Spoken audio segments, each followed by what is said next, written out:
Fala galera, aqui quem fala é o Alan do Homem Podcast. Adoraria poder falar aqui de algum tema após a vinheta, mas eu vou manter essa forma simples, né? Esse arquivo bruto como podcast, porque isso me permite passar a mensagem que eu quero fazer e não ocupar com edição o tempo que eu necessito para trabalhar, né? Eu trabalho em coisas que levam muito tempo para se fazer e eu preciso de um tempo alocado para isso.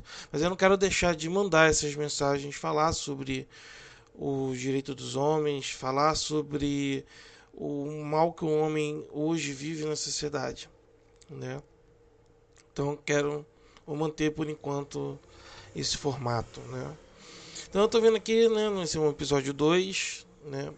Ainda não sei o título, não imagino, mas eu pensei bastante e gostaria de apresentar o movimento do direito dos homens, né?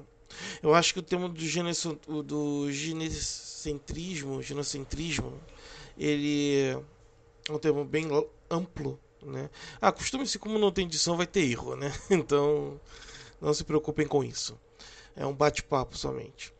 Mas voltando ao assunto, né? Eu entendo que o genocentrismo é um tema bem amplo e eu acho que necessita de mais do que simplesmente um episódio para explicar ele. Mas como eu quero espalhar a palavra do movimento dos direitos dos homens, né, do MDH ou do MDHM, né, que seria direito dos homens e meninos, é, eu pedi permissão para o Aldir, né, para que eu pudesse falar coisas sobre o artigo dele, né, coisas que há dentro do MDH Brasil. E eu encontrei esse artigo aqui, dando bem-vindo ao pessoal ao movimento do direito humano dos homens e meninos, né? Ou simplesmente movimento do direito dos homens. Porque meninos também serão homens um dia. A fase de menino e pequena. E eu vou tentar, assim, eu vou falar trechos do que eu acho interessante aqui e tentar comentar sobre isso, né? Então, ele inicia introduzindo, né, sobre o MDHM e ele diz que vai tentar apresentar o movimento dentro de uma contextualização histórica, social e política. E vai fazer isso da forma mais simples possível. Então, abrindo aspas aqui para o Aldir. Há pouco tempo, se falar da existência do movimento dos direitos dos homens causaria muito mais estranheza. As mudanças radicais em cultura, mídia e sistema jurídico não eram facilmente percebidas pela população em geral. Hoje, todo mundo conhece algum homem preso justamente, vítima de misandria. Isso é uma palavra também bastante importante, tem a ver com genocentrismo também, né? Palavra que significa preconceito negativo, discriminação, desprezo e ou ódio a homens, meninos e principalmente tudo que se refere à masculinidade, né? Culturalmente esse é o ataque principal, né? E ele está falando sobre as vítimas de misandria jurídica. Continuando, vítima do torturante afastamento dos próprios filhos, vítima de uma falsa acusação, preso por causa do mero capricho de uma acusadora. Existe hoje leis, né? Ele que está dizendo aqui que existem hoje muitas leis, né? Que acabam criando essa misandria jurídica, né? As leis que permitem o afastamento de filhos, né? Passando a mão na cabeça de alienadoras. Leis que colocam a palavra de uma vítima mulher acima de qualquer coisa, né? Hoje, uma coisa que até que eu falei no piloto, né, no anterior, você perde a questão da inocência quando você é acusado de um crime considerado um crime contra a mulher, né? Como assédio, como estupro, coisas do tipo. Você simplesmente já é imputado uma culpa e você tem que fazer o máximo para você poder provar que você é inocente. E caso você, que no dia a dia a gente não fica criando provas o tempo todo de qualquer relacionamento que a gente tem. Caso você não consiga provar a sua inocência, a palavra dela basta para que você seja preso. É por isso que ele fala em relação ao mero capricho de uma acusadora. E aí ele continua. Fato é que nós não construímos nenhuma civilização cuidando de homens ou ensinando-os a cuidar de si mesmos. Pelo contrário, todas as sociedades cresceram ensinando e preparando meninos para morrer, para que outros sobrevivessem. Nós desenvolvemos uma programação digna, instintiva, que nos causa desconforto ao falar de homens e meninos por uma ótica de compaixão. É a questão da descartabilidade do homem, né? Ele até diz que o homem caído é invisível. E é exatamente isso. Até um tempo atrás a gente falava sobre a questão do ser humano. Que o único ser humano que existe é a mulher. O homem não é um ser, ele é um fazer humano, né? Porque o ser a gente meio que coloca como isso já como algo que já vem com a pessoa, é algo que faz parte dele. E o homem, ele não tem isso, ele não é visto com compaixão, ele não é visto pelo uma boa ótica, isso desde sempre, apesar de que agora a situação é bem pior,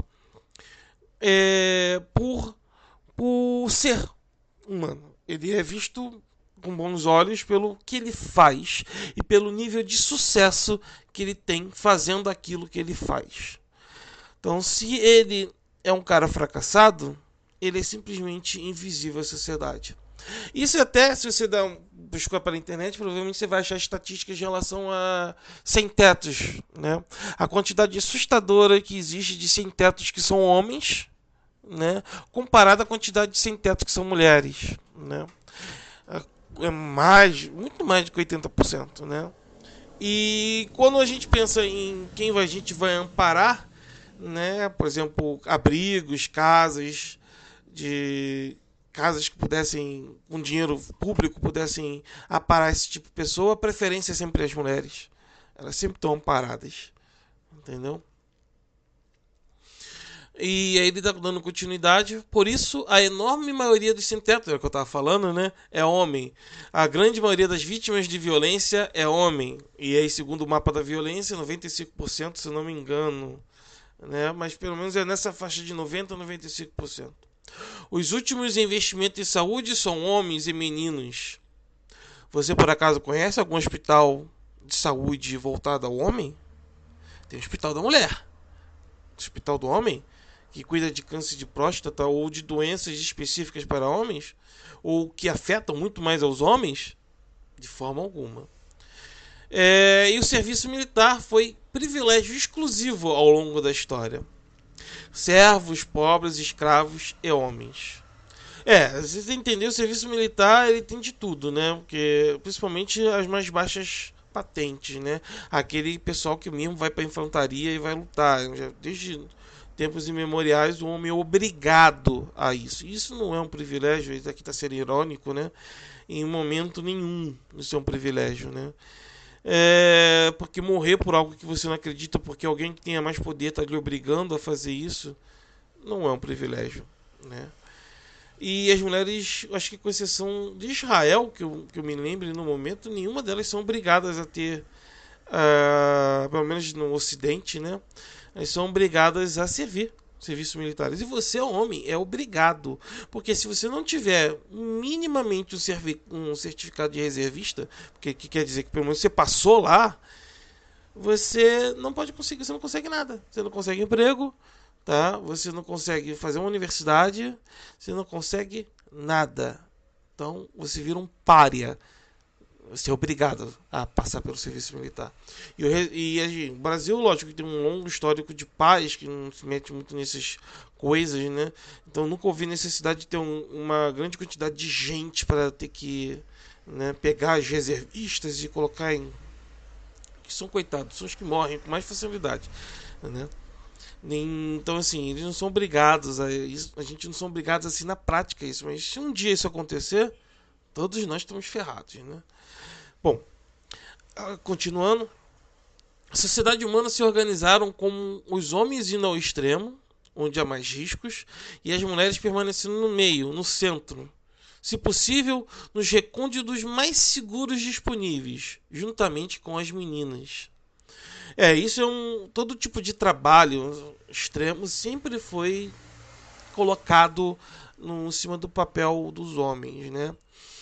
Tanto é uma verdade isso que se você der uma olhada, eu acho que o Diego até fez um estudo, né, comparando alguns macacos que não haviam diferença no corpo dele. Por quê? Porque parece que na sociedade desses macaquinhos eles tinham os mesmos papéis, independente de ser homens ou fêmeas. O fato de um homem ser mais forte do que as mulheres é exatamente por causa disso. Biologicamente a gente é mais forte devido ao trabalho extremo que a gente sempre executou ao longo de toda a raça, da história de toda a espécie, entendeu?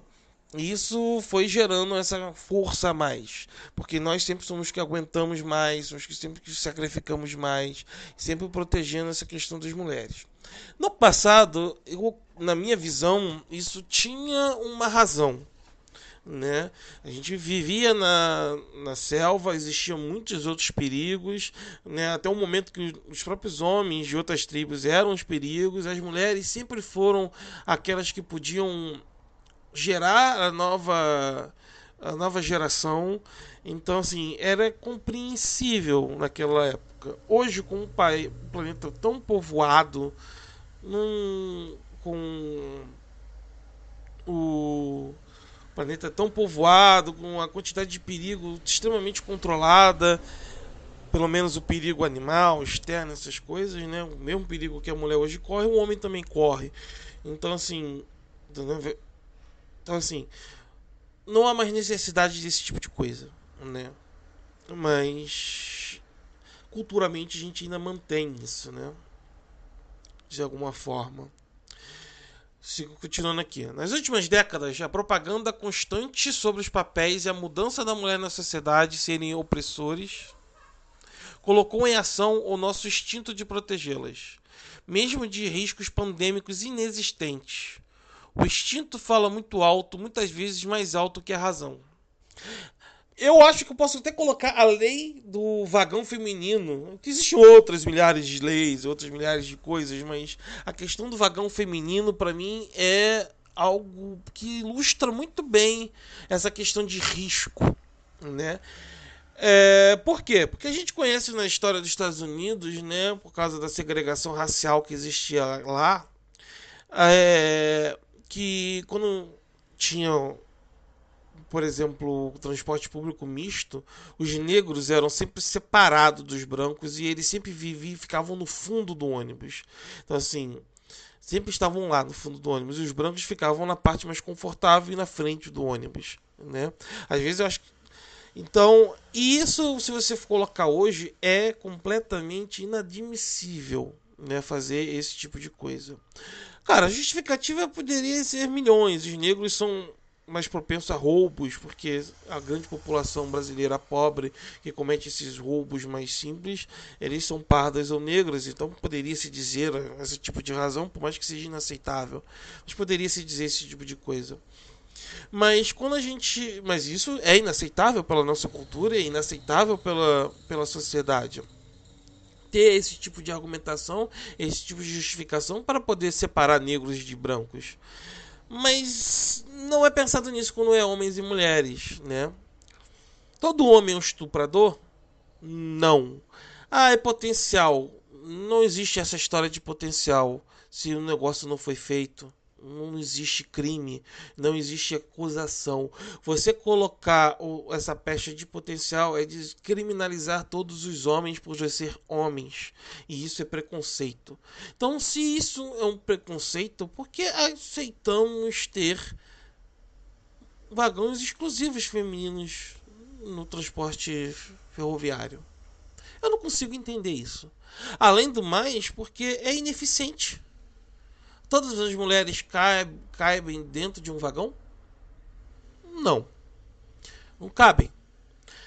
E nem todas elas querem andar num vagão só de mulheres. Muitos odeiam andar nesse vagão de mulheres porque dizem que lá mulher fala alto, mulher arruma briga, que existe quantidade de lésbicas que ficam mexendo com elas. Eu já ouvi de tudo em relação ao justificativo que essas mulheres preferirem andar em vagões onde os potenciais estupradores estão.